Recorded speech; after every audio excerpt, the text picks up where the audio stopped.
Good morning to anybody that has logged on. I see we have 4 people on so far. Feel free to please say hi and to just add into the chat box where you are joining us from.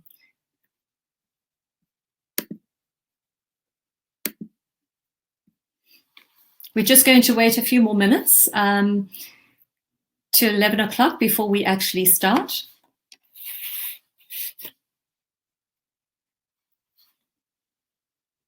And I see quite a few people are logging into the call now. So please feel free to say good morning from wherever you are. Monique, good to see you from KZN. Great. I'm actually sitting in Port Elizabeth at the moment. So good to see you, interprovincial. Oh, wow. There we go. Somebody from Zimbabwe. That's fantastic. I got married in Zimbabwe, believe it or not, 20 years ago. And a beautiful, beautiful country. Good morning from Klerksdorp. Lovely to see you as well, Tom. Hi, Karen. Good to see you from Johannesburg. Everybody logging in from around the country here. That's fantastic. Good morning from Pretoria. Hi, Greg. Nice to see you online as well. And, well, actually, it's good to have you all here. Hi there, Anton from Santon. Great. All these people from around the country. I'm absolutely loving it. Isn't it amazing how lockdown just unites a country or unites a world in some way? But it does also bring with it some challenges. And I hope that this morning, when we talk about the power of purpose, we really do engage with this time that has been given to us as a gift to really ignite and connect with our own true purpose. So lots more people coming in. Hi there, Kim from KZN as well. Johan, good morning to you. All right, so lots of people coming in from around the country. What I would like to actually just start off with is asking you a very clear question is important question is, how clear is your purpose? So if I had to say to you, are you 100% clear on what your purpose is? Or are you very unclear? Just respond in the chat box with clear or unclear. How clear is your purpose? In other words, if you come up with a very clear answer, then that's fantastic. What I might ask you to do is to narrate it. So if you can actually say to somebody when they say, what is your purpose? And you can articulate it, then it's very clear. So how are you feeling about your own purpose at this stage? Clear, not so clear, unclear? Good. Thank you for sharing those ideas there. The ones that are clear, I'm very, very pleased to hear that. And hopefully, perhaps you can share in some comments as we go along the way as well. For many, it is an unclear topic. And very often around the clarity often comes around our job. And that's what I want to talk about today is really the purpose, the power of purpose as a human, not the power of purpose at work. So let's kick off then. Nice to see so many more people joining us and a warm welcome to you all. So I'm going to ask you a question. Why are you here today? And if you could just share your answers in the chat box. Why are you here today? Why are you here? Let's see some of those answers come through.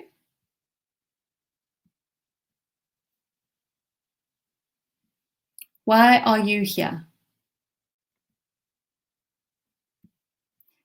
Thank you for sharing those answers around the being clear or not so clear on purpose. And let's look at the question, why are you here? Some answers to that?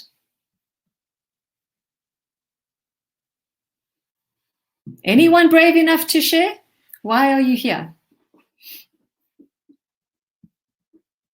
No bravery coming through on that one. All right, let's go straight. I want to start on the presentation and just share some slide notes with you.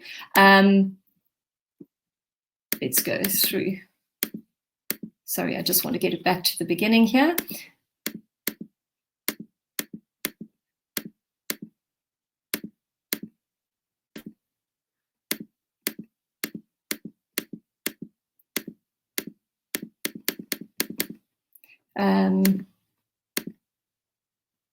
Seeking to find a method to find purpose, focus the powers on what we do, to develop and develop those around me. Sometimes I lose focus, to find ways of achieving higher clarity on purpose. Some great answers coming through there. Thank you so much. Please keep them coming, because it's also nice for you to consider your own space and why you are here. And it's quite interesting to see the divergence of answers that are coming through there. I just want to share my slide deck. Sorry, it's gone right to the end slide here, so I'm just fast forwarding it back. Give me one moment.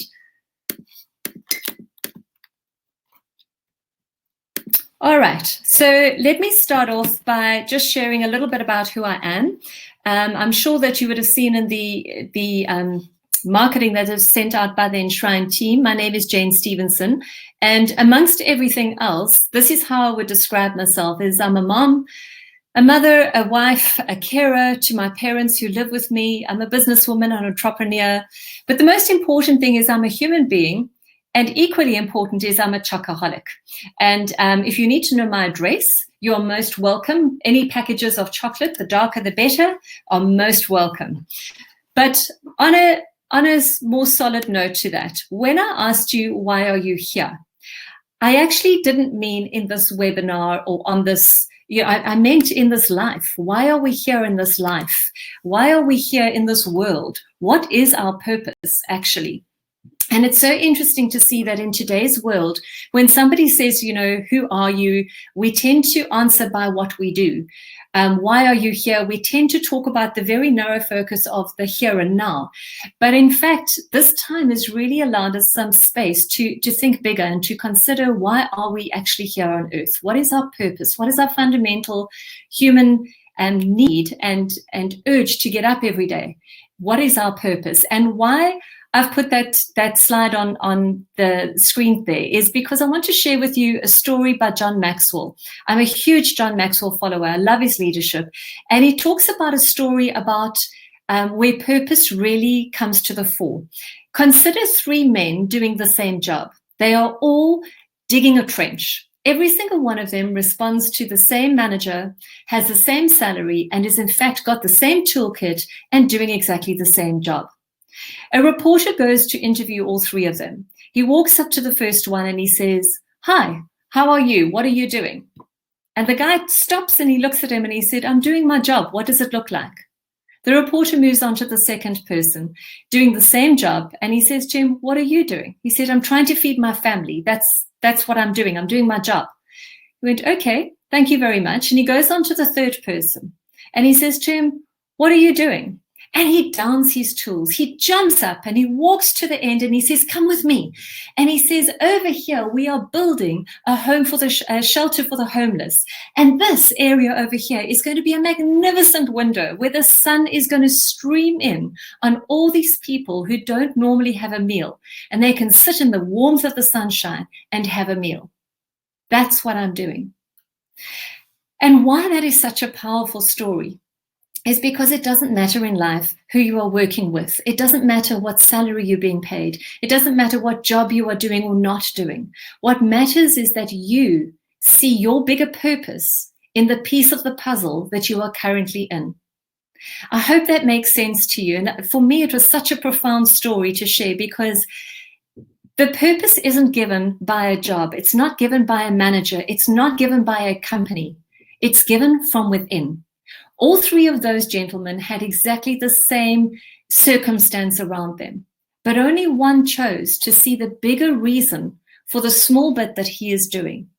He possibly won't even see the end result. He might not ever walk through the doors of the end product, but he knows without doubt how important the role that he's playing is in that end product.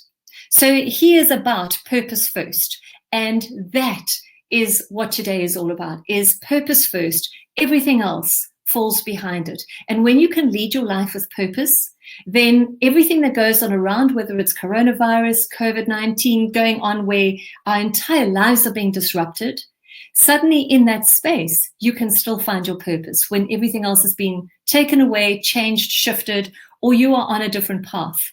So one of the things that's important in this space is, what are you measuring your purpose against? And if you don't know where you're going, any road will take you there. I think that was from Alice in Wonderland, if I'm not mistaken. But the important thing is that we know what it is that we're measuring. So purpose in life is beyond purpose at work and goals in that space. And you need to look at what is it that measures success for you. And as this world is spinning and people are pivoting and organizations are being agile and changing and adapting, maybe your measurements change as well. And we have to realize and align these constantly through life and make sure that we're measuring the end result, not just the small steps along the way, but that we are aligning the small steps towards something greater at all times. And I want to share with you two stories about two people that we will both, I'm sure we all know. And the one is Steve Jobs from Apple, and the other one is Elon Musk.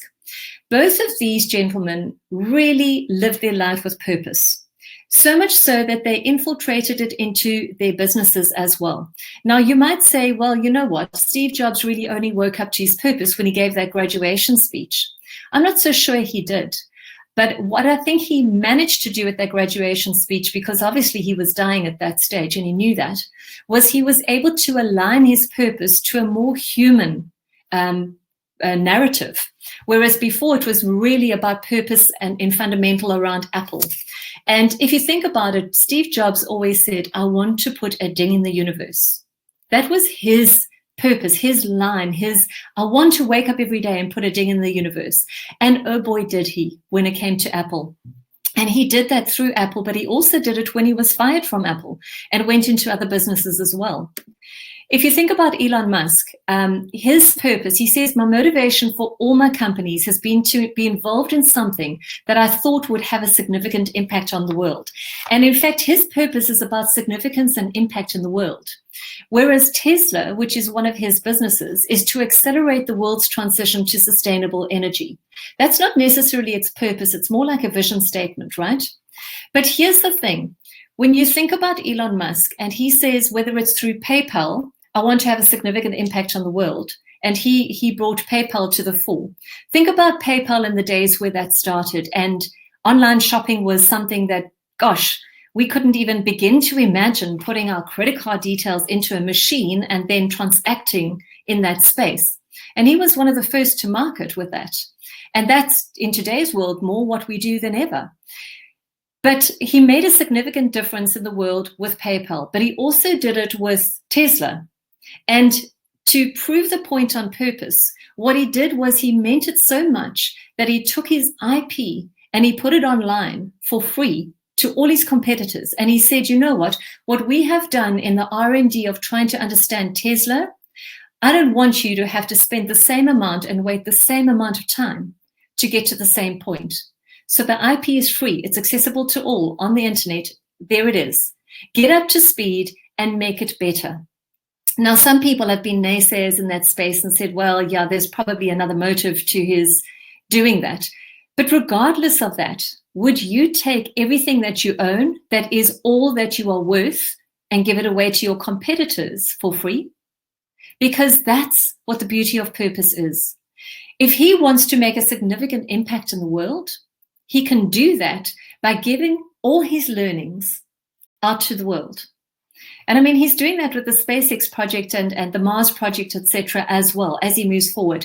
Significant impact to the world is where it starts. And then it comes through in all his business activities as he goes. And what they have both managed to do is put themselves at the center of the universe.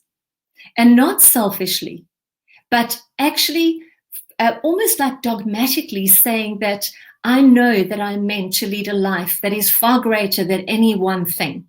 Therefore, if you put one thing at the center of your life, for example, many of us put our jobs in the center of our lives. If you had to walk into a lift right now, which you couldn't do, but in normal spaces, and say to people, hi, who are you? Or you get to a networking event and you introduce yourself. 99% of people will look at you, introduce themselves, shake their hand and say, hi, I'm Jane Stevenson. I'm the managing director of Magnetic Minds. Oh, right. What do you do? And then we go into our product and we think, well, that's a good connection. And then we move on. Leo Buscaglia, who's one of my favorite all-time motivational speakers, tells the story of getting into a lift and turning around and saying to everybody, hey, let's share a little bit about who you are. Don't tell me what you do. Tell me who you are. And he laughs in the story, he narrates it, and he laughs and he says, it's no wonder that at the next stop, no matter which floor it is, there's almost a mass exodus because everybody thinks that there's a cuckoo guy in the lift. Because we are not used to talking about who we are, not even to ourselves. We're not used to sharing who we are with people in a workspace because it's all about the job. And because of that, the Western world seems to lose its soul in terms of what it is that we do. So this diagram is really about putting you in the center of your universe. And then your job is an extension of you. Your family is an extension of you. Your friendships are an extension of you. Your spirituality is an extension of you. Your hobbies, your wealth, all of that comes around you is merely an extension of you. So much like when you get onto an airplane and they say, put that mask on yourself first before you help anybody else, life is the same. Put the mask on yourself first. Work on yourself. Work on your fundamental core of being comfortable with who you are and know your own story. Because in this world, we all need some form of story and our own narrative to be comfortable in our own shoes. The brand triangle is an interesting one where very often we say, yeah, but my brand is so aligned. Who I am is so in line with what I do that it's easier to talk about what I do. And I want to just share with you this brand triangle. The personal brand is you in the center of the universe, right? The company brand is aligning yourself to an organization that manifests or allows you to express your purpose. Now, it doesn't mean that it's all the same thing. So if I had to join Apple, I don't necessarily want to put a dig in the universe, but I want to align to a company that wants to put a dig in the universe. So I need to know that I need to be brave, that there's going to be a challenger type of brand, that I'm comfortable in that space, as opposed to perhaps working with a Warren Buffett kind of business that is more research orientated, facts and figures, really delving into knowing first before doing, versus a Steve Jobs that's around get it out there, or Richard Branson that is very much around like, let's just say yes and work a plan behind the scenes. So I've got to align my personal brand into a company brand, and then obviously into the product that I sell. If I don't believe in an iPhone, then I probably shouldn't be joining Apple, because there's a contradiction, and somewhere along the line it'll shine through. So why you are the center of that is because your personal brand is always what you come with first. When you're looking for a new job, you go in with your personal brand, you align it to the company brand and the product. But let's say, for example, I'm also the vice chair of exporters. So my personal brand as Jane Stevenson aligns to my business brand, but it also aligns to how I see myself within exporters. It also aligns to how I see myself play out as a board member of the Nelson Mandela Bay Business Chamber. It also aligns to how I see myself as the mother and one of the leads in our family. So it's my personal brand and then our family values. So you can see that the personal brand is the one thing that stays the same. Your company and product brand, you can almost like take that same triangle and put it around another space where the personal brand is always the one that follows through. So this is a time and place where you need to know your story and who you are.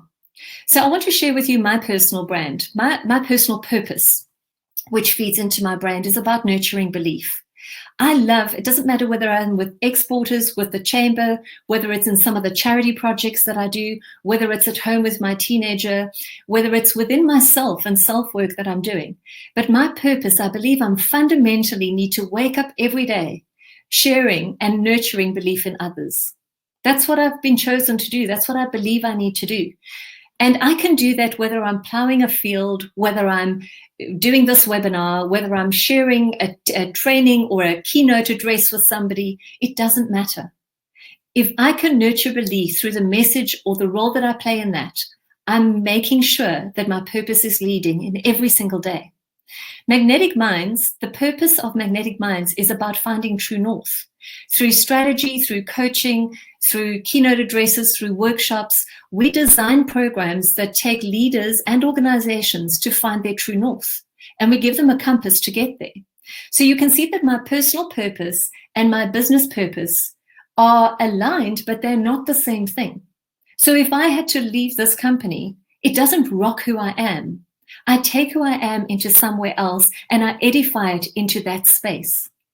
And then we often get confused with marketing mumbo jumbo. So I've put in there what the Magnetic Minds tagline is as well, which is about magnified potential and impact results. So it's a personal purpose, an organizational purpose, and then how it feeds into a marketing tagline. Because the purpose isn't something that you throw out there. It's not something that you design your website around, etc. It's an internal compass that leads your decision making, that leads every single moment and truth in your life. So just maybe share with me on the chat how you're feeling about what I'm saying at the moment. Is it resonating with you? Are you absolutely crystal clear still on your purpose? For those of you that shared that earlier, do you still feel that you're 100% on track and you're crystal clear on your purpose? I'd love to hear some comments from you as we move forward. That would be really great.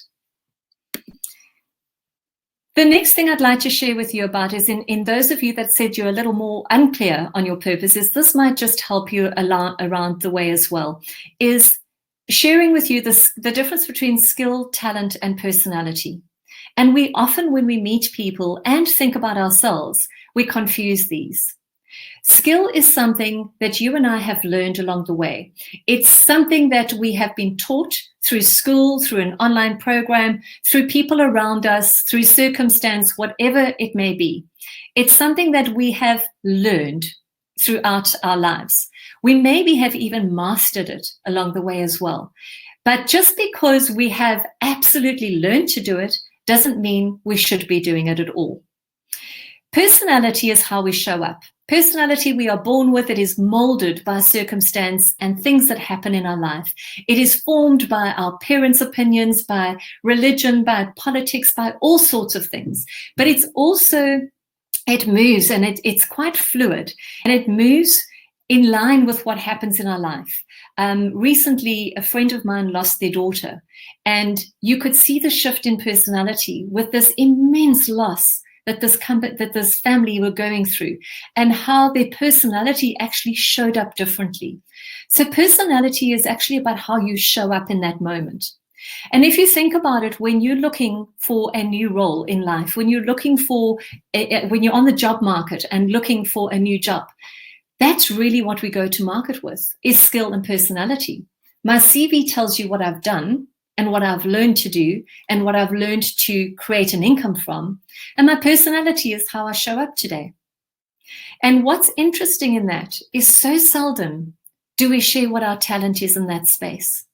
And talent is really about understanding, regardless of what you've been taught, what your God-given gift is every day when you wake up. Things that come fluidly to you, things that get you into flow. And I wonder how many of us really understand when we put our CV together, the difference between our skill and talent. And are we able to really shift the two completely aside?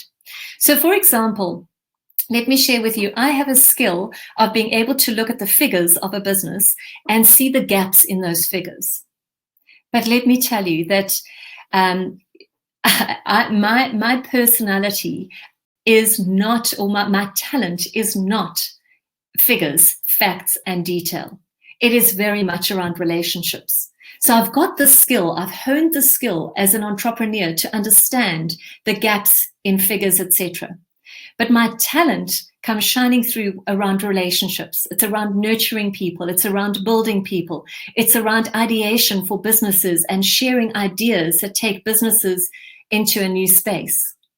So whilst I can learn the skill of being detailed and analytical, it's not my happy place. Whilst I can learn to even be a better coach, there is a fundamental natural space that I'm in. So anytime that I work in the coaching or facilitation space, for example, I leave every single interaction absolutely finished. I leave everything on the floor because I've given everything. But when I walk out, I am absolutely energized. Whereas when I walk out of a financial meeting, I am drained. That's when you know the difference between working in a space of happiness and flow around your talents versus working in a space of skill. So I hope that helps to really fundamentally shift the difference between skill, talent, and personality, because it's the talent that sets you worlds apart from others, not the skill. It's almost like product versus your value proposition. With product, there's no product parity in the world. Skill is easy. You can go online and learn a skill and just know it. But what you shine at is your talent, and that's what you lead with in that space. So I'd like you to just take a moment, and I'm going to leave you for a minute just to, if you've got a piece of paper around or on your phone, just put it in there. But try and write down 3 skills that you believe you have that are truly skills versus 3 fundamental talents that you know you were born to do. So take a moment and just see if you can, it's not an easy exercise, I must tell you, but to see if you can differentiate the difference between your skill and talent. I'll give you a moment just to finish off there.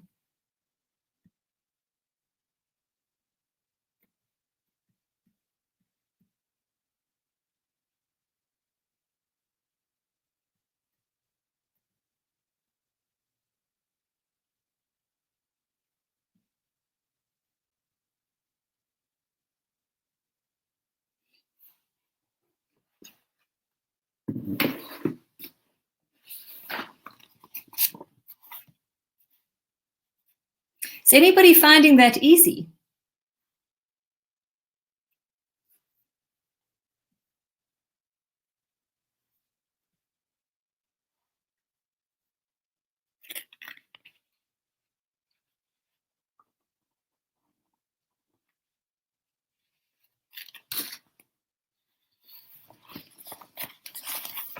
Thanks for sharing. No, it's not an easy exercise, is it? So when you hear the theory, it actually sounds easy. Okay, I've got that, sure.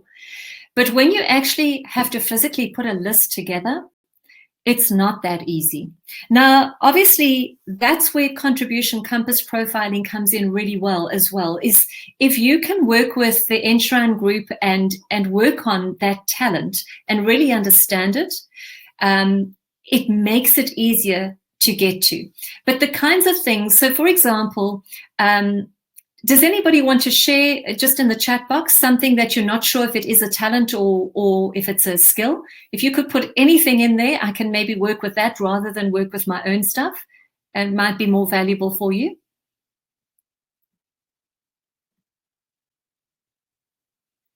And Patrick, your question, can talent be in direct contradiction to skill? Yes, it can. As I said to you, I can actually learn to be good at numbers, but it's contradictory to who I am.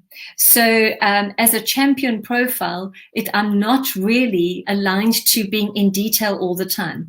It doesn't mean that I can't do it as a job. It just means that I won't find the fulfillment in that job.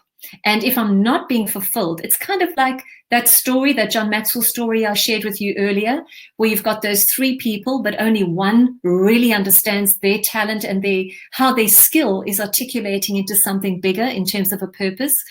If you're just churning and doing something every day and no idea where it fits into and not feeling fulfilled at all and come away every day really exhausted, you're probably working in a skill set rather than in a talent area. Or perhaps are working in a space where you are not aligned to the organizational purpose, where there is a contradiction in that. So there could be contradiction in both of those spaces. Leadership, Nakash, you're asking about leadership in terms of spiritual and business. Is this a talent?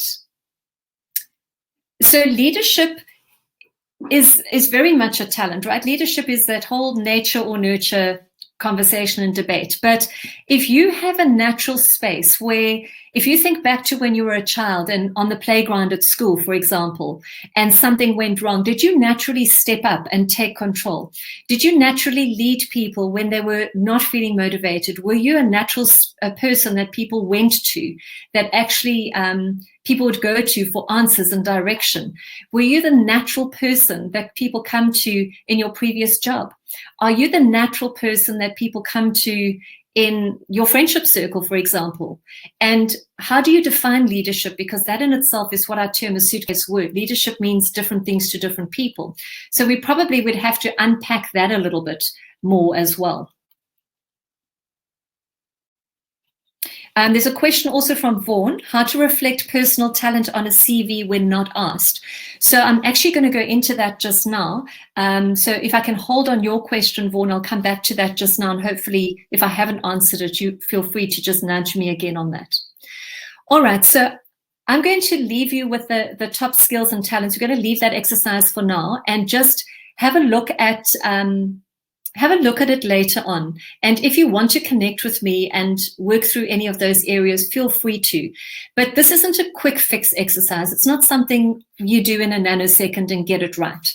It's something that you do, you test it on yourself, you figure it out for yourself, you test it on your family and friends, etc. And then you learn about what it is that naturally makes you tick. Roberta's saying taking responsibility for a subject, that is whether you see people, when you see people do not understand the subject, is that a talent or a skill?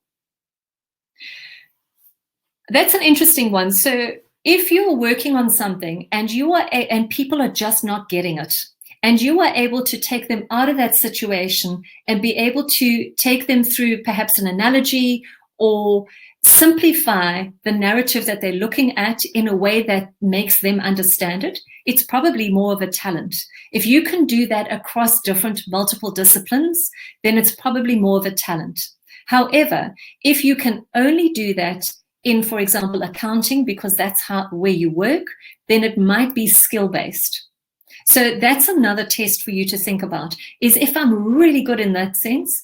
A learned skill is very often something we become so familiar with that it attaches to us, and it manifests like a talent, but it's not necessarily so. It's just, for example, I've been working since I was 17 and I'm now 52. That habitual alignment with skill sometimes overrules talent. So we've got to unmask ourselves and get deep with ourselves to really unlearn what is a learned behavior and become more familiar with our natural talent. So thanks so much for that.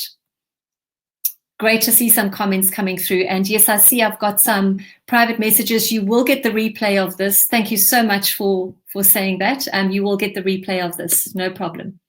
So to the point earlier, I think it was Vaughan that had asked, is how does your CV reflect your talent? I would look at your CV and say, is your CV reflecting your past, or is it about who you are today? So does your CV tell people what you've done? Because as a business leader and somebody that employs people, I'm not really interested in what you did in your last job. What I'm interested in is what results you achieved and what you went through to get it, what you're accountable for, and what results you got through the accountability rather than the tasks. Because often CVs come out as almost 15-page documents. And to be honest with you, nobody, particularly in this space, people have the attention span of a gnat. And if your CV is going on and on about a job you did in 1985, I don't care. I hope that you have changed somewhat and evolved into so much more since 1985 that, to be honest with you, and I might well be sticking my neck out against the norm in this space, but who cares where you went to school? Who cares, if you're 52 years old? Because doesn't matter anymore. What matters is what you know today as a reflection of everything from the past, but who you are today and what it's made you become. Do your talent shine through, or is it just a labor of skill? So I always start off with a bio in my CV, where it starts off with what it is my value proposition is. And then I share in the last 2 or 3 roles that I've played, the key outcomes that I've been accountable for and the results that I've achieved in those spaces. And that's it. And if they want more, they can ask that in an interview. But 9 times out of 10, they'll ask questions around those last 2 or 3 roles only, because the other is almost a bygone. If there is a skill, however, or a talent that hasn't been utilized in the last job or 2 that you want to shine through, bring that up in your bio part. Bring it up in your covering letter, whatever it is that you put forward that is your value proposition. And are you using your profile? And I'm talking about your contribution compass profile, your talent profile, to help you craft the narrative. Because in there lies so much language that you are able to use in aligning to who it is that you are. I want to share with you a story that really made me sit up and reflect on my own CV. I actually worked in a recruitment company for 10 years. And all of that time, it was all about skill, what we'd done, how I managed to earn a living through what I did. And I was then asked by somebody in Cape Town to come down for an interview. He had heard about me and he wanted to share with me a value proposition to join his business. So I flew down to Cape Town with the best CV in hand. Now, bearing in mind, being within a recruitment company, I knew the tricks of the trade. And I'm talking 20 odd years ago, by the way. And I went down with this absolute hotshot CV. And when I got down there, I sat with him and I handed over my CV. I was as proud as punch, believe me. And he looked at me and he said, "Oh, what's this? Is this your CV?" And I said, "Yes, it is. Here we go." And I was on a winning ticket. I knew it. Until he looked at me and he said, "Thanks for that. I really have no interest in what you've done. What I have an interest in is who you are and how that will work for me. So I have an interest in who you are today and what you can do for my company moving forward to tomorrow." I sat there with a mouthful of teeth, because never in the history of my 10 years in recruitment had any client said that to me in any manner of means. And I looked at him and I said, "Oh, but surely you want to." And he said, "I'll ask the questions and it'll come through, but I don't want you to talk about it as your past. I want you to share with me what it is that you achieved and the struggles that you got to achieve that, because that shares with me your tenacity and shows me who you are and who you can then be and how I can utilize those talents in my business." And we went on to become business partners in a company called Business Presentation Group that was based in Cape Town. And we worked together for many years. And he was the one that actually catapulted me into starting my own consulting company. So it just shows you that doing it in the traditional way doesn't always make sense as to how you want to take it forward. So I hope that shares with you a little bit about how to bring the heart of who you are into your CV. Because after all, when I recruit somebody, I recruit on the person first and the skill second, because the skill I can always teach. The person, that who you are in terms of your value system and your purpose, I can't teach you that. That you bring every single day. And if that is in contradiction with anything that I have in my business, then you and I are not going to work, because you will find a struggle and I will end up performance managing you, and we will be setting each other up for failure. And that would be an absolute catastrophe for 2 human lives, 2 brands, and an organization where perhaps it just was never meant to be to start with. So I hope that makes some sense in that space. Russell, you're asking, do I have a CV template? I don't have, but I'm quite sure that Enshrine can help you with that. That is their core business and you're in good hands with them. And perhaps what you could do, though, is what they can't write for you is your own introductory letter. Now, an introductory letter, I wouldn't write, "Hey, I'm Jane. I see you've got a role of X, Y, and Z, and this is this is why the skill that I have, that it tells you why I'm going to be good at it. Take what they have and narrate it around who you are, and share with them what you've done in your life, what you've achieved in your life, and what you stand for in your life, and in a non-egotistical way. Because I know this is where we all struggle, and we say, well, how can I brag about myself? Well, guys, if you ain't going to brag, who is going to? And if you can get the balance right between sharing yourself in a non-egotistical way, because bragging rights aside, that's where the true test comes through. So I'm just looking here, Vaughan, you're saying my CV shows both, plus describes how I typically work and relate to people. Like a bio, I've been told bios are not wanted. So again, bios are something that is a word that is described by different people in different ways. I've got it, my whole CV of 52 years is 2 pages long. And of that, probably 1 page takes up roles or jobs. The rest of it is achievements, what I have done, where I outsource different things like my time to the chamber, different roles of leadership that I've played. And then it talks about who I am. And it talks about what I'm looking for in my role as well. So hopefully that'll help you. But I do know that the Enshrine team are superb in this space. So please liaise with them and use this time to actually connect with them as well, to help you to put the best CV together that you've ever experienced. Your business and your life is a mirror reflection of you. And this goes back to the purpose conversation. So just shifting slightly away from the tactical side of CVs into the purpose conversation as well, is if you are looking at things at the moment and you are saying, I'm really struggling. I get to every interview and I just feel like nobody ever sees who I am, and I can't get through to them, or I never get the job, or, I get to every meeting and I have ideas and nobody seems to listen to me. Have a look in the mirror and look at yourself and figure out for yourself is what is going on in your whole life.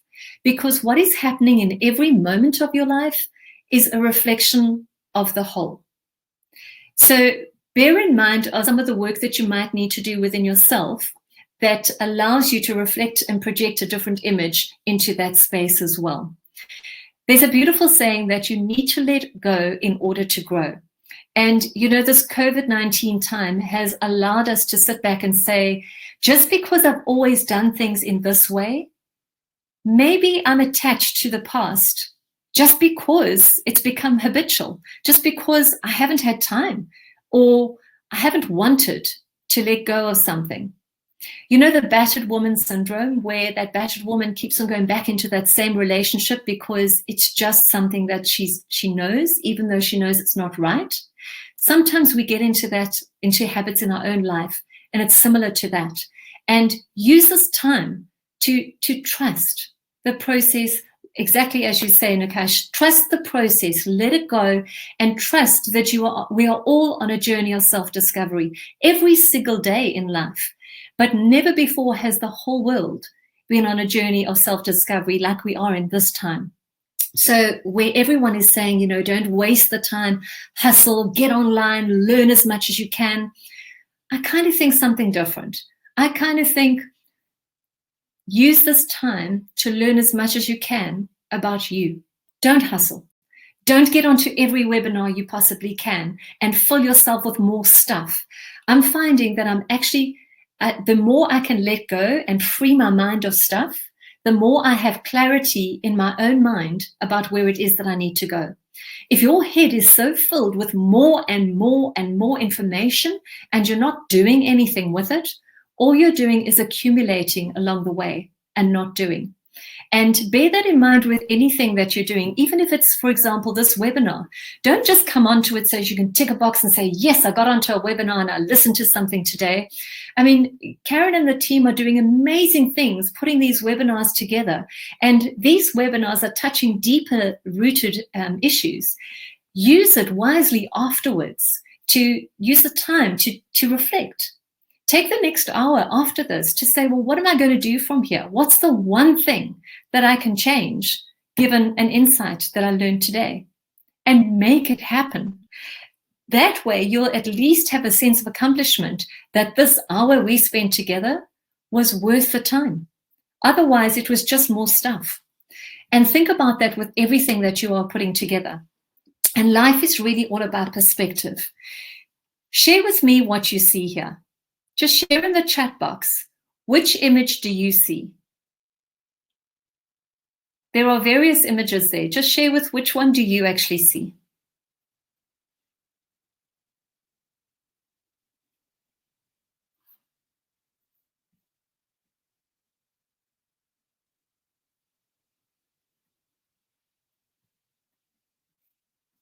Just if you wouldn't mind writing your answers in the chat box. Which image do you see?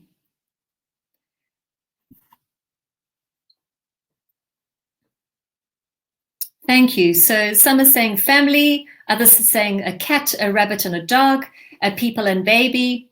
And you are all right. You are absolutely all right. It's merely about where you are putting where you are shifting your focus. So those of you that are focusing on the white area will see the animals. So those of you that see the family, just re-look at the picture and focus on the white image, and you'll see the animals. For those of you that are focusing on the animals, focus on the darker area. Try not to look at the animals and look at the dark area. In the large one on the side, you will see that there's a facial expression of a woman in this space. She's looking down at a baby in her arms.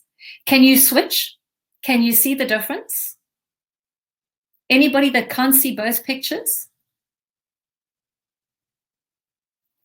The point of this exercise is that life is always about perception. It's about looking at it in the way you've always seen it, the way you would naturally go to look at it.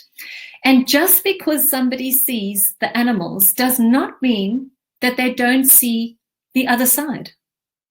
And there's a beautiful statement. It says 4 + 0 = 4, but so does 3 + 1, and so does 2 + 2.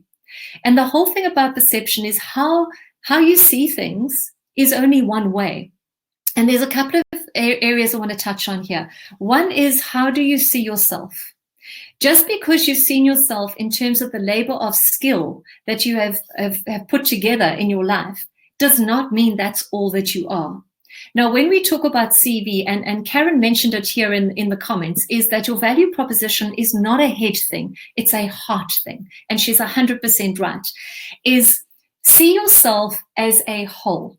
When we recruit you into a company, we don't recruit the working part of you. That friend of mine that I said lost a child in this past week, if she was in my employ, I employ her as a person who has lost somebody this week. That's who she shows up as. That's who I have to have empathy for. And that's who comes into the workspace. You can't leave your soul at the door to come to a job. That's sacrilege. That is like literally taking yourself and pulling yourself into a million pieces and selling your soul. Please don't ever do that. So this is about, how do you perceive yourself? How do you see yourself? If you see yourself in one way, what is the other way? And that's where you can ask people like the Enshrine team to help you and guide you in that. You can do online profiling like Contribution Compass. You can speak to your friends and ask them how they see you. And make up your value proposition is made up of all of that, right? The other thing is, for example, at the moment, there are, in this COVID time, there are so many different opinions out there online, on Facebook. There's conspiracy theories doing the rounds. And maybe they're all right. I don't know. But where am I going to focus my energy? So the one area of this perception exercise is to look at it in terms of, where are you focusing your viewpoint at this moment, and be careful of not being able to see the bigger picture. But the other is, in seeing the whole picture, where do you then focus your energy in that space? So it's an interesting one to look through and to just see how, just because you see something one way doesn't mean it's not right in the other. So here's 3 questions to ponder on in terms of navigating through your value proposition is, who have you become? Not who were you when you did that job, but who have you become? What have you accomplished in life? Not just in your job, but in life. And how are you measuring success in your life? Those would be three questions that I think about for myself when I put my bio or my value proposition together, my covering letter, whatever you want to call that. Those are the questions that help me to figure out what I want to share with people as I go forward. This webinar, as we mentioned, will be on replay, so you can get all these questions from the slide deck afterwards as well. The other thing I want to kick into touch is something that I really feel strongly about is when we were at school, I was told that, you've got your strengths and what you need to do is focus on your weaknesses and make sure that you actually do them better. And I actually think that's a load of rubbish, because I think that if you surround yourself with the right team, a person in your team will have the very strength that is your weakness. And if you can match your talents with the talents of those around you, then all of you are collectively working on your strengths and there are no more weaknesses. Does that make sense? So if you as a collective team can actually really identify through some strong values, some strong sort of profiling tools as to where your natural talents lie. So let's, for example, say, my natural talent, as I've told you, is in relationships, etc. And let's say my PA, her natural talent is in detail, in scheduling, in research, and in the analytical side. If she and I both had to do a little bit of everything, what happens is that your strengths, as I show up today, my strengths are here, my weaknesses are here. If I spend energy on my weaknesses, all it does is it averages me out. I wasn't born to be average. Hell no. So there's no ways I'm going to go into an environment that is going to ask me to work in an area of weakness so that it can become something of strength. Because believe me, if it is an area of weakness, it's probably not a God-given talent anyway. I don't want to work in that space. But if I don't know what that is about myself, maybe I'll end up going into a job and then I'll blame the company for now putting me in a role that I'm not enjoying. So do you see how this whole conversation about the power of purpose starts with you and only you? Use the tools around you, but you know in your soul, you know what you are good at. You know where your strengths lie.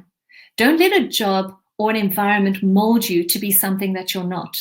Because I promise you, an organization that brings you into its realm, when you bring somebody in under skill and then you see their talent flourish, that is when 1 and 1 equals 3. And it just magnifies and multiplies, and it's beauty literally right there.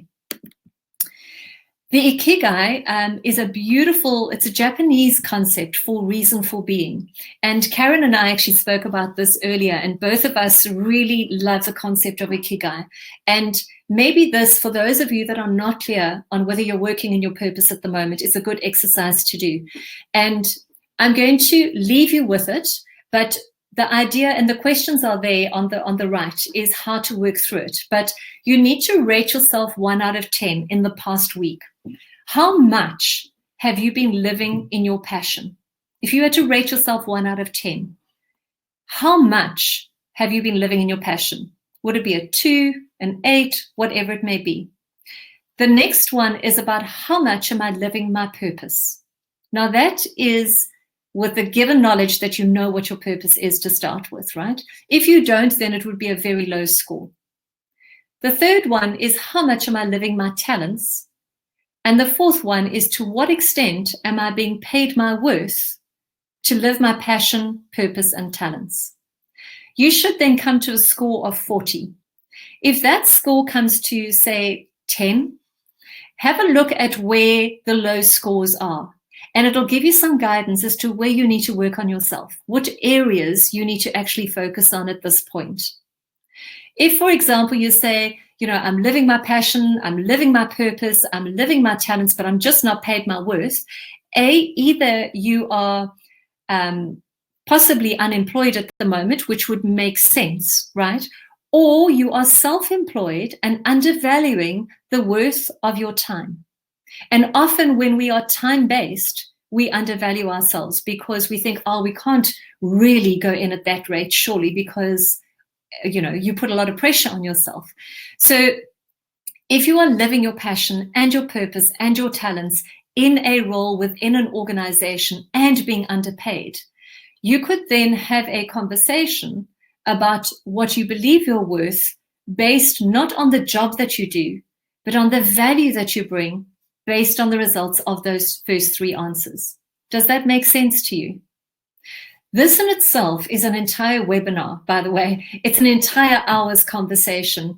There's a lot of beauty on the internet around Iki Guy, and do yourself a favor and spend some time with yourself around just this slide alone. There's a book on it, etc. And I know that Karen is a strong believer in it as well, as am I. So reach out to us if you want some help navigating through this. But it certainly will help you finding your purpose as well. Businesses today, their archaic way of vision, mission, strategy, and values has gone. People are leading around purpose, values, and culture. So when you know who you are as a human being and you step into a purpose-led company, they will far greater see the connection around your purpose and your value proposition than around your skill, because they will know that they can teach you skill.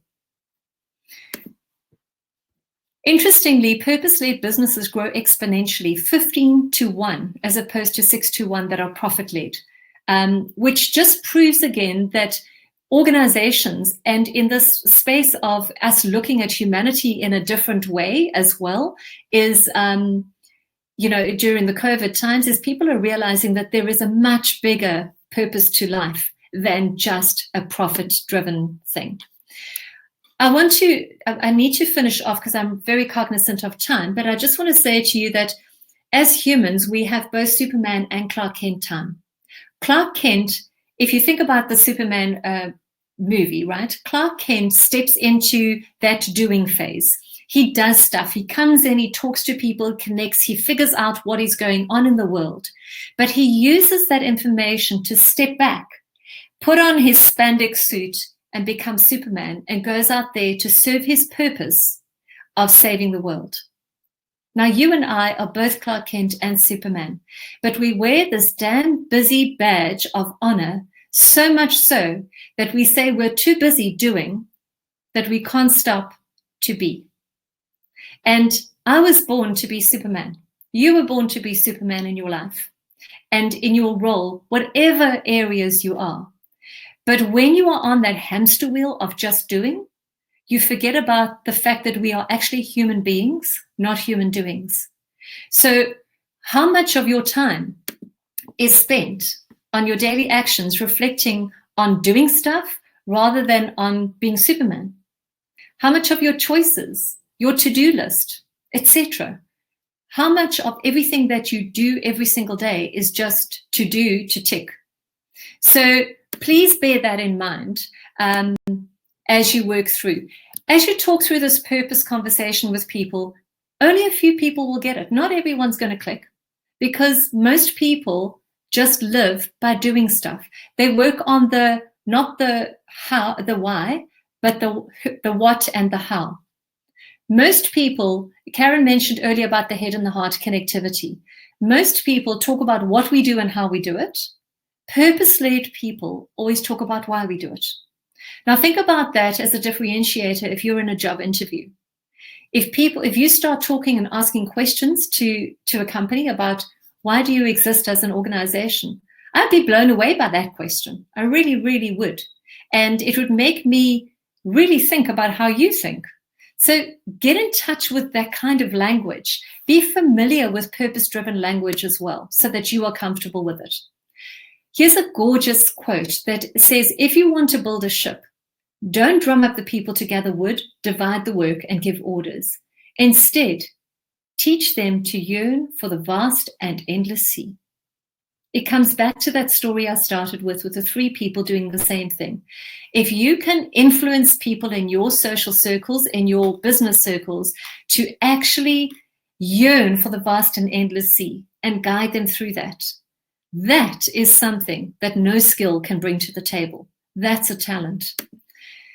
Brave leaders create brave tribes. And I want to share with you as a parting note, do not be afraid of dying. Be afraid of living with nothing to die for.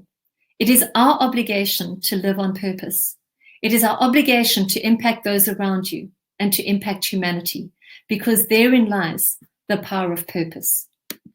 I just want to say a huge thank you to Karen and the Enshrine team for allowing me to be a guest on this program. I think what you're doing is absolutely amazing. And for those who have joined in, thank you so much for being on this webinar today. There's two takeaways I'd like you to think about for yourself. Is what is your key takeaway from today? Just one thing. What is the biggest takeaway from today? And what is the commitment that you commit to doing to yourself? What is your commitment to you that you will take out of this? So make sure that you don't just webinar this, but that you actually be in the space and that you work with it. Leonard Cohen says there's a crack in everything, and that's how the light gets in. So don't worry about your cracks. Don't worry about your flaws. The beauty of those flaws is that it allows the light to get in, and use them to magnify the very things that are together. Thank you so much for your time. Feel free to connect with me at any point. There's my contact details on all the different platforms. Thank you to Karen and the team. And I do know, as I mentioned, that this webinar will be sent out on replay. I really appreciate your time, and have a wonderful, wonderful time. And please all stay safe. Stay well. Thank you.